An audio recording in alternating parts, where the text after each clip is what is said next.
반갑습니다. 법도사 옥변 옥성기 변호사입니다.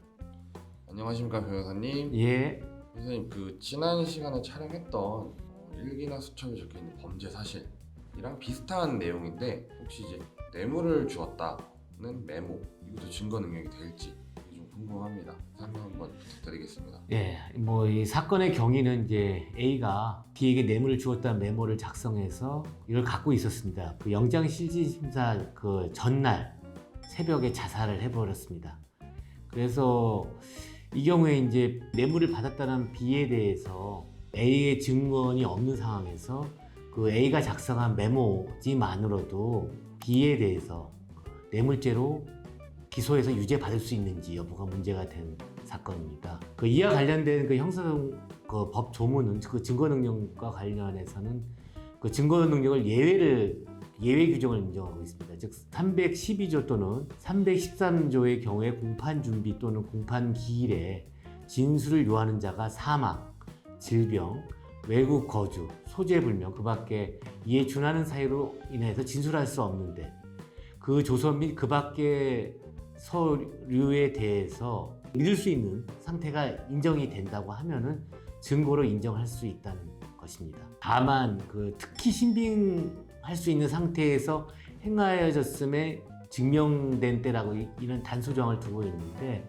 진술을 요하는 자가 사망 등 이에 준하는 사유로 진술할 수 없는 때 그리고 그 진술 또는 작성이 특히 신빙할 수 있는 상태 이를 이제 특신 상태라고 하는데 그것이 증명이 돼야지 증거가 된다는 것입니다. 그래서 지금 그 메모지가 특별히 신빙할 수 있는 정도이냐가 문제가 되는데 예를 들어서 이름, 직책, 금액, 날짜, 장소 등이 있어야 됐는데 이 경우에는 그 메모지가 그런 내용은 없었던 것입니다. 돈을 줬다는 내용만 간단하게 언급이 돼 있을 뿐이지 특별히 신빙할 수 있는 상태에 이르렀다고 내지는 증명했다고 보기가 어렵다고 해서 이 자살한 뇌물 공여자의 메모지는 증거 능력이 인정이 되지 않아서 무죄가 선고된 사례입니다. 변호사님, 증인이 진술을 할 때 조서를 작성을 하잖아요.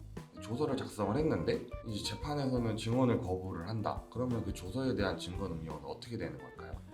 원칙적으로 증거 능력이 인정이 되지 않습니다. 그래서 특히 다음 시간에 한번 그 피의자 신문조서와 관련해서도 말씀을 드리려고 하는데 하여튼 검찰이나 경찰에서 하는 수사는 변호인의 반대 신문권이 보장이 전혀 되지 않은 상태에서 일방적으로 밀행이라고 하죠. 그러니까 일방적으로 밀행에 의해서 이루어지는 겁니다.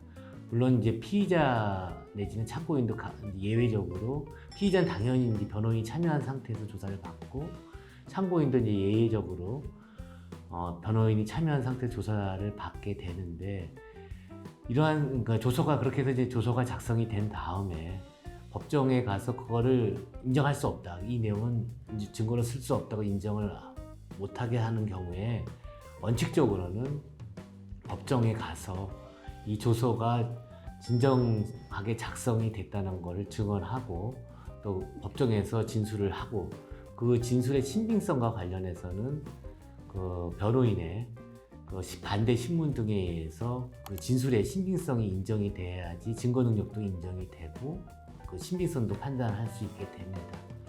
다만 예외적으로 형사소송법 314조에 의해서 본인이 사망을 하거나 질병, 기타 소재 불명을 해서 진술할 수가 없고 또 그리고 그 조서 및 그 서류 등이 진술서나 아니면 조서 등이 특별히 원진술자가 없어도 그 진술의 그 신빙성이 인정되는 경우에는 증거로 사용될 수가 있습니다.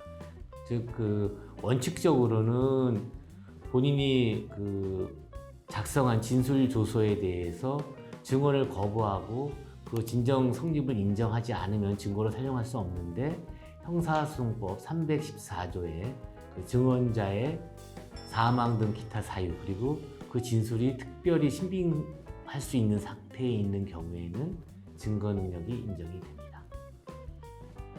다시 그걸 정리를 해보면은 A라는 참고인이 B의 범죄 사실에 대해 참고인 진술을 해놓고 정작 법정에 증인으로 출석해서는 증언 거부, 난 말 안 해 이런 태도를 한다면은 그 전에 일방적으로 작성된 진술서는 증거 능력이 없고 증거로 사용될 수가 없습니다. 네, 알겠습니다. 변호사님이 또 이제 말미에 간단하게 또 정리를 해주셔서 머릿속에 좀 들어온 것 같습니다.